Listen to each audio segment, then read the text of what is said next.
Hello everybody, I hope you're doing fantastically well. It is Connor here, back with some more content, and today we are going through each one of Leeds United's 10 most expensive signings and ranking them in order of preference. Now, this is a video based on category, based on opinion, so get it in the comment section below exactly what you think. Do you agree with me? Do you disagree with me? I know you guys have serious opinions on this sort of stuff, so get it in the comment section below. Get that forum boosting. Now, the categories are spread into I would buy again, great deal from the club, doing the job, or is doing the job right now, meh, bit of a waste of a signing, and then bottom, complete waste of a signing. We're going to be going through Leeds' 10 most expensive signings. Join me on this journey. So number one, guys, is you know who. It is Rodrigo, Spain's number 9. The summer signing that Leeds United fans went whoa about.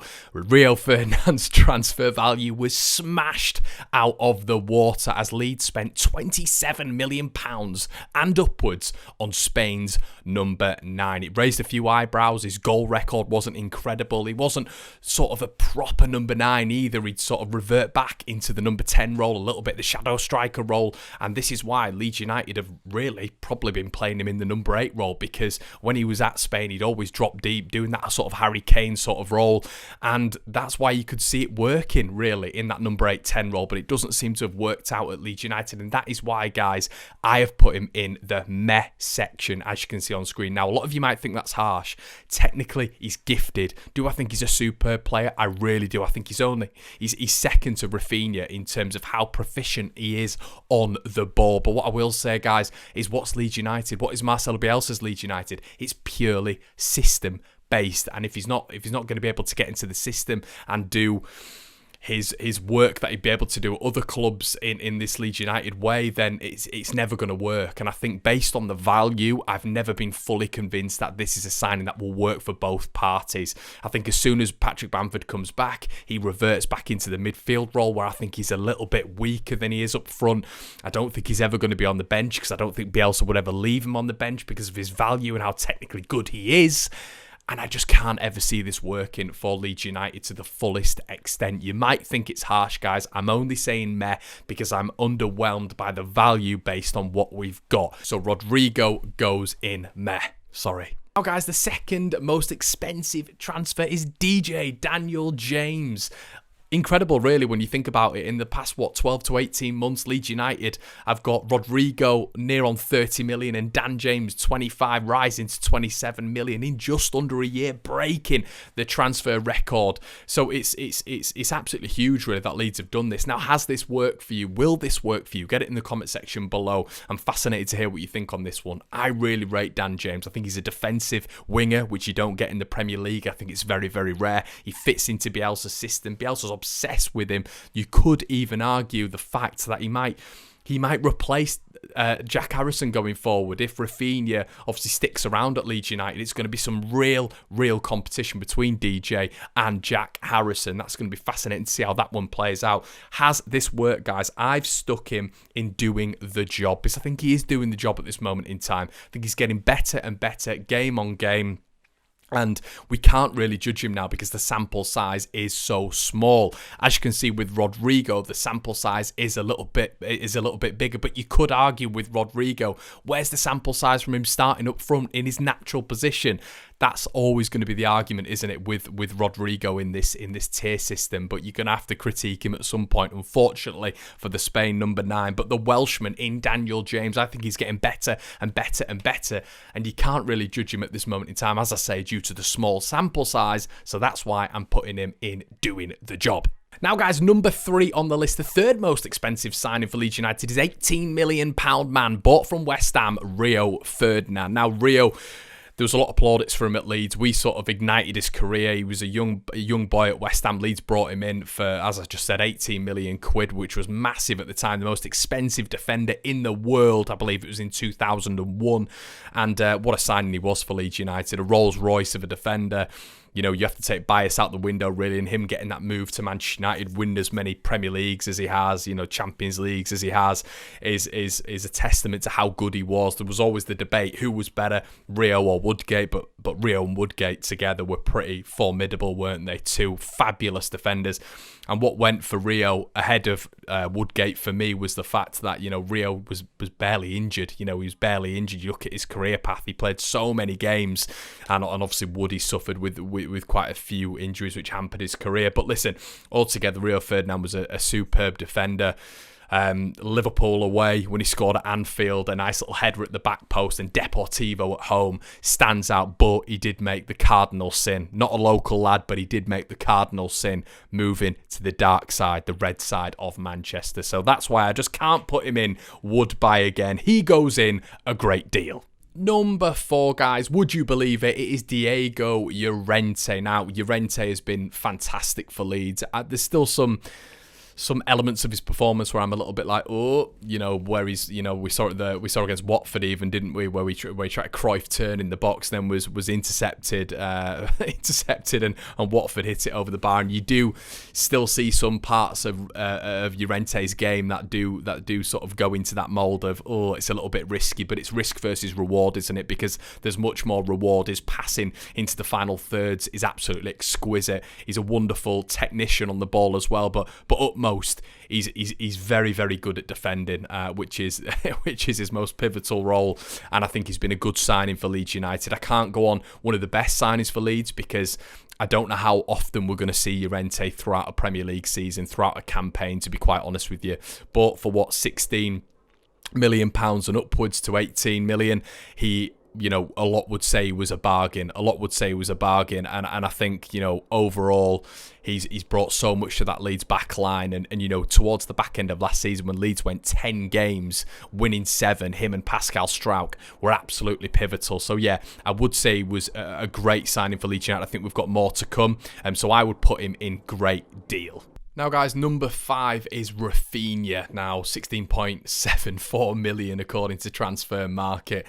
The Brazilian was signed for, and what an incredible signing he's been. Absolutely exquisite. Probably the best winger we've had since Harry Kewell. Leeds obviously have been through a barren period of poor quality players, but Rafinha absolutely shines in Victor Orta's recruitment policy over the past, 4 or 5 years. He is the number 1. What an incredible player. I still think Leeds United are going to be able to fetch 80 million for him, dependent on when he or if he leaves Leeds United. He's a Brazilian international, and look, I think this guy could fit in pretty much any 11 or any squad in the Premier League. Any squad in the Premier League, 100%. He's a fabulous footballer, the key cog in Leeds United's system, the most influential player offensively, and without him, I don't know where Leeds United would be.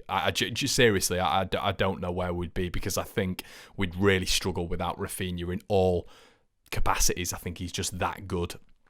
So yeah, in terms of influence and in terms of how he's been for Leeds United, he would 100% be in the top tier. Would buy again someone like Rafinha.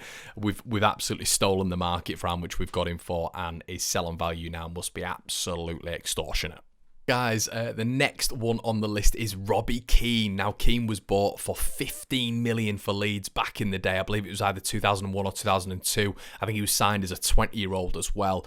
Now, he was bought with much pedigree. You know, he'd done some serious damage in the Premier League beforehand, and he looked like one of the exciting youngsters in the English Premier League. So listen, it was a real coup for Leeds United to get him. Keane, you know, part of the Irish setup as well, and he later went on to play in World Cups and Euros, and yeah, I always liked Keane, I really did. Obviously, he made a transfer to Tottenham Hotspur later on for 7 million. Leeds lost out on some serious profit, but let's be honest with ourselves, guys. Leeds weren't exactly the economic stronghold at that point. But listen, yeah, I really loved Keane. I did. His celebration was absolutely lethal. It was one of the best, or if not the best, in the Premier League at the time. But just looking at his statistics at Ellen Road from 2000-2001, played 18, scored 9 goals, which isn't too bad. Nearly 1 in 2. In 2001-2002, played 25, scored 3 goals. in 2002, 2003, played 3, scored 1, consequently sold on to Tottenham Hotspur. So overall, not a bad signing at all, but I don't think he'd go into the upper echelon of a great deal or would buy again. So Keno is going in, doing a job or done a job. Next up, guys, is Helder Costa. Now, the less said about this, the better, but we're going to have to go into a little bit of detail, aren't we? Helder Costa signed for 15 million from Wolverhampton Wanderers, where he wasn't doing that great in the Premier League, to be quite honest with you. And his time at Leeds United was just pretty horrendous in terms of statistics, to be quite honest with you. 65 games, 6 goals, and he was given so many chances, wasn't he, at Leeds United? He's obviously gone on loan to Valencia now. It doesn't seem to be going well. Or he's not started well at all at Valencia, according to a lot of forums and a lot of Twitter responses on their site. 27 years of age, and Leeds bought him, and I think Victor Orta would admit that it was one of the black marks on the recruitment list, to be quite honest with you. If not, well, it has to be, doesn't it? It's probably the worst signing Victor Orta's made at Leeds United. It was that bad. It was for the value as well. I want you all to take into account the amount of money we're spending in comparison to what we've got back, and that's what the list is based on. But Helder Costa completely stumps that list. He didn't deliver at all for Leeds United. Even in the 19-20 season, 40 appearances, 3 goals. It's just absolutely shocking. So yeah, I'm not here to stamp on Helder, but that was a poor signing. So he's going to be the first one who hits the complete waste, which it was for Leeds. That money, especially from where we were, could have gone on so many better things. Hindsight's a wonderful thing. You live and you learn, and hopefully Leeds United have from that Helder Costa signing. Now, guys, coming in next was Robbie Fowler, signed for 12, rising up to 15 million according to Transfer Market, as I always say. Signed at 26 years of age from Liverpool, absolutely prolific at Liverpool. When we signed Fowler, I was over the moon. I absolutely loved Robbie Fowler. He never wanted to leave Leeds for Manchester City. Obviously, it was the financial turmoil that led his exit, as it did with many Leeds United players. But Fowler, what a player he was. I remember his hat-trick on Boxing Day at the Reebok. I was sat in my nan's front room with my Leeds shirt, and Fowler just absolutely... he took apart Bolton by himself. Some wonderful finishes, and his quality was on show pretty much every single game. A lovely lob as well, which you'll all remember in a 3-0 win over West Ham United. Lobbed David James as well from that distance. Just what a player. Listen, as I say, for his value, Fowler's stats speak for themselves. 15 goals in 30 appearances, a strike ratio of less than a goal every 2 games. So when you look at that over the long term, which it wasn't, we didn't see enough for Fowler at Leeds, but that was a good signing for Leeds. It was a really good signing. He definitely made an impact, and in my personal opinion, in different circumstances, Fowler could have been one of the greats at Leeds. We signed him at a really good age. He was coming into his prime. He loved the area. And if you ever hear interviews with Fowler now, he speaks so lovingly about Leeds and his time there, and how he wished it could have been longer. And I think all the financial problems at Leeds, they came at the wrong period for Fowler at Leeds. But 100%, what a player he was, and for Leeds. And I just wish we had him for a little bit longer, to be quite honest with you. Yes, guys, so next on the list is going to be Junior Firpo. Now, Junior Firpo is one of those where Leeds have spent 13 million. He was to replace Jan Alioski, and I just don't think it's happened as of yet for him, to be quite honest with you.